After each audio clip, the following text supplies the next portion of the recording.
Blood in the pines. The air in Cedar Hollow carried a scent of pine and damp earth, thick with the quiet hum of a town that never quite woke up. It sat between the edge of the city and the forgotten countryside, where folks still left their doors unlocked but whispered about the things lurking past the tree line. Sheriff Eli Carter had seen a lot in his 40-odd years.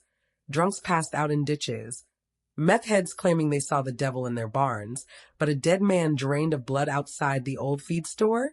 That was new. The body belonged to Buck Hanley, a farmhand with a reputation for bar fights and bad luck. He lay pale as the moon, neck torn like something had gnawed on it. No blood. Not a drop on the ground. Damn coyotes?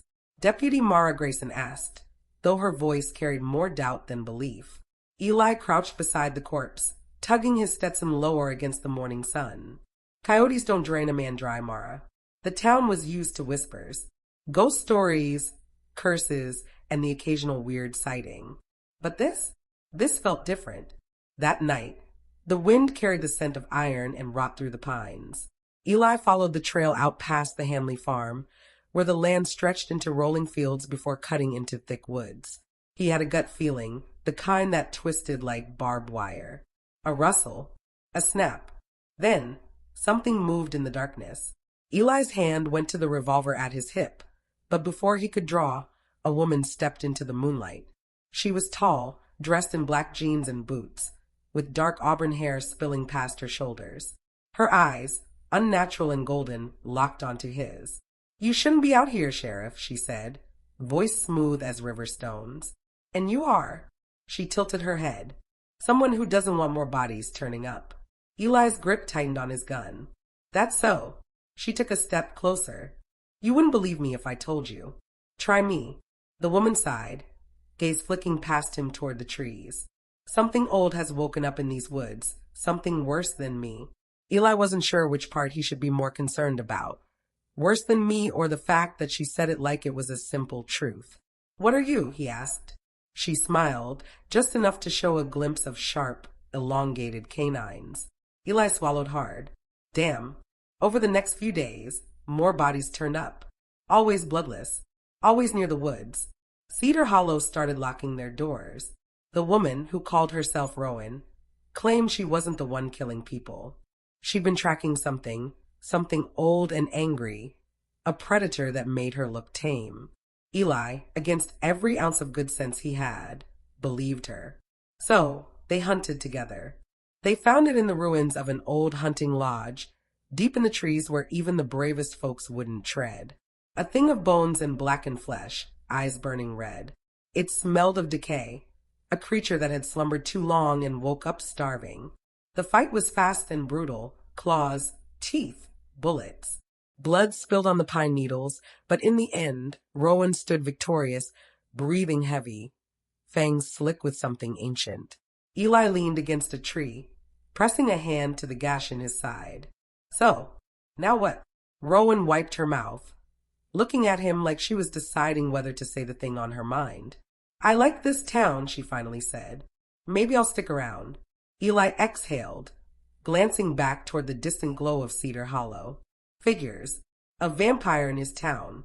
Just what he needed. But as he looked at the smoldering remains of whatever the hell they just killed, he figured, maybe it wasn't the worst thing to have one on his side. Part 2. The smell of charred flesh and pine sap lingered in the air as Eli staggered upright, wincing at the gash along his ribs. Rowan watched him with something like amusement, though the firelight cast a strange hunger in her golden eyes. "You gonna make it, Sheriff?" she asked, arms crossed. Eli wiped at the blood seeping through his shirt. "I've had worse." Rowan chuckled. "You do realize I could fix that for you?" "Not a chance." She smirked, flashing the faintest hint of fangs, before nudging the remains of the creature with her boot. Its corpse was already crumbling into something like blackened ash. Whatever it wasn't human, not anymore. Eli didn't know much about monsters, but something told him this thing had been ancient before Cedar Hollow even existed. "Any idea what the hell that was?" he asked. Rowan's expression darkened. "An old predator.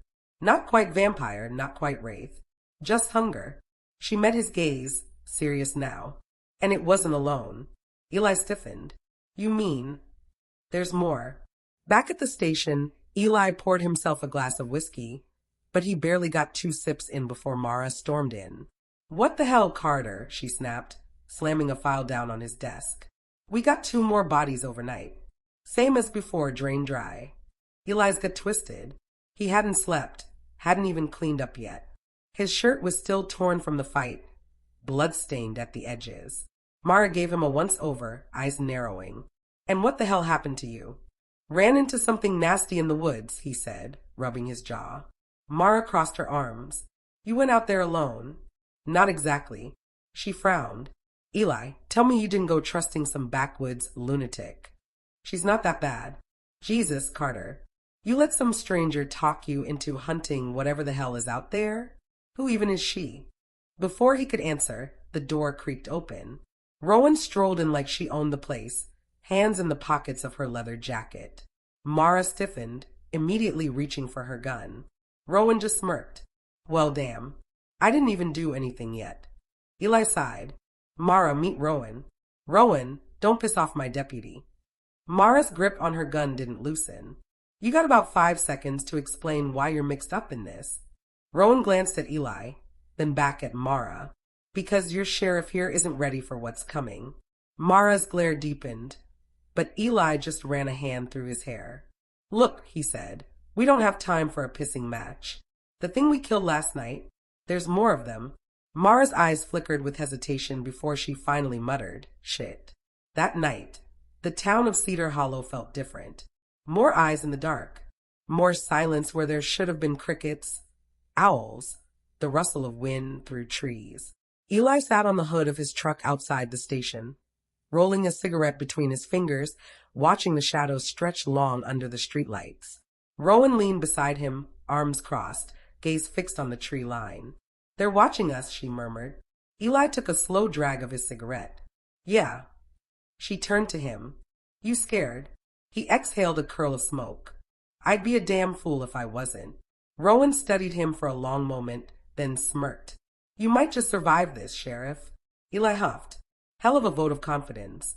A wind stirred through town, carrying the scent of something old, something hungry, and somewhere in the darkness it moved. Part 3. Cedar Hollow had never been a lively town, but tonight it was dead quiet.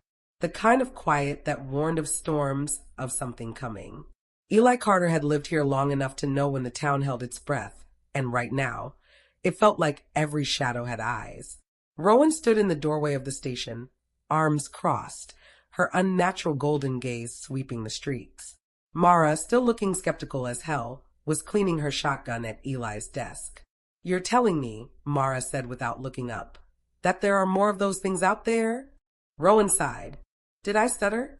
Mara shot her a glare. "And you just happened to show up at the right time."